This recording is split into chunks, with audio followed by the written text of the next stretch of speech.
Assalamualaikum warahmatullahi wabarakatuh. Perkenalkan, nama saya Lutfi Syakurrahma, NPM 1911080335, Prodi Bimbingan Konseling Pendidikan Islam. Di sini saya akan menjelaskan mata kuliah bimbingan dan konseling anak pada remaja.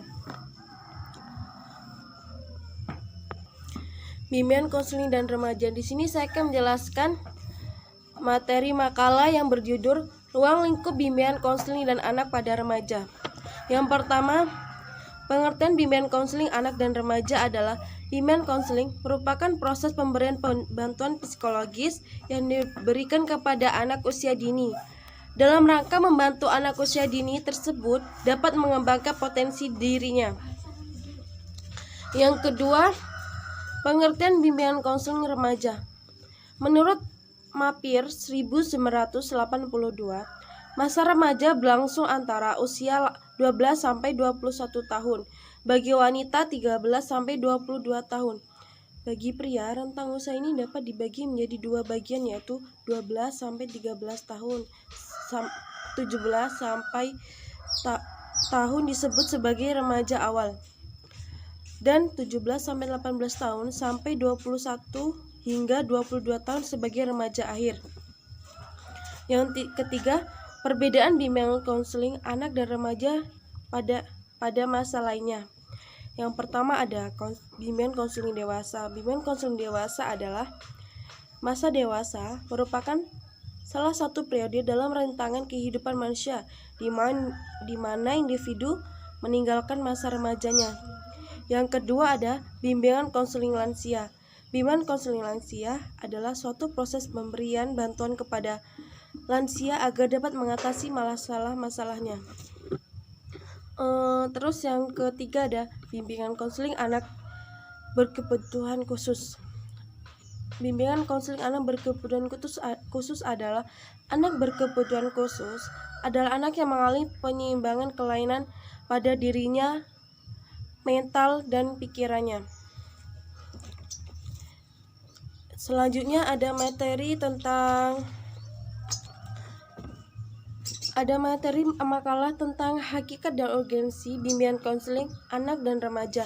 Yang pertama itu ada tujuan, pemahaman, berhubungan dengan orang lain, kesadaran diri, penerimaan diri, aktivitas diri atau individuasi. Ada pencerahan, pemecahan masalah, pendidikan psikologi, memiliki keterampilan sosial, produksi, dan aksi sosial.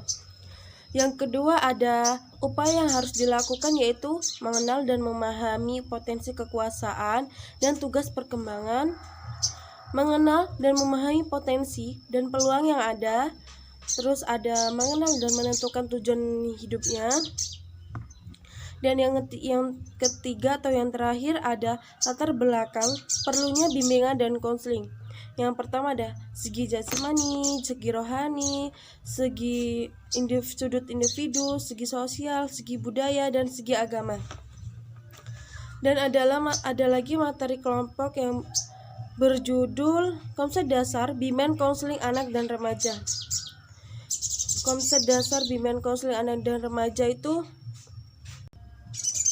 yang pertama, konsep dasar bimbingan konseling anak dan remaja.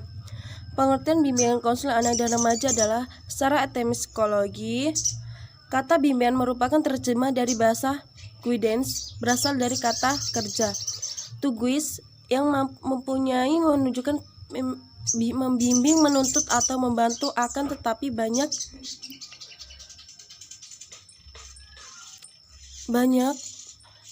pendapat yang berkata berbeda para ahli mengenai pengertian bimbingan secara etimologi. Konseling merupakan proses pemberian informasi yang lebih objektif dan lengkap yang dilakukan secara sistematis berdasarkan panduan keterampilan komunikasi interpersonal, teknik bimbingan, penguasaan pengalaman klinik yang bertujuan membantu klien. Yang kedua ada tujuan bimbingan dan konseling anak pada remaja. Tujuannya adalah memahami adanya pemahaman terdapat akar dan perkembangan sosial emosional. berhubungan dengan orang lain, menjadi lebih mampu membentuk dan mempertahankan hubungan yang bermakna dan memuaskan dengan orang lain. Terus ada penerimaan diri, akulisasi diri atau individualisasi, pencerahan, pemecahan masalah, pendidikan psikolog, memiliki keterampilan sosial, reproduksi dan aksi sosial. Tujuan konseling anak dan remaja lainnya terbagi menjadi 4 bagian, yaitu tujuan fundamental yaitu anak untuk mendapatkan masalah yang menyakitkan. Terus yang kedua ada orang tua. Yang ketiga ada tujuan yang dirancangkan oleh konselor. Yang keempat ada tujuan anak-anak. Yang terakhir ada fungsi bimbingan dan konseling anak dan remaja. Fungsi prevent atau pencegahan diri merupakan fungsi pencegahan terhadap timbulnya masalah dalam fungsi bagi para siswa agar terhindar dari berbagai masalah yang dapat menghambat perkembangannya. Sekian yang dapat saya sampaikan. Apabila terdapat kata-kata yang salah atau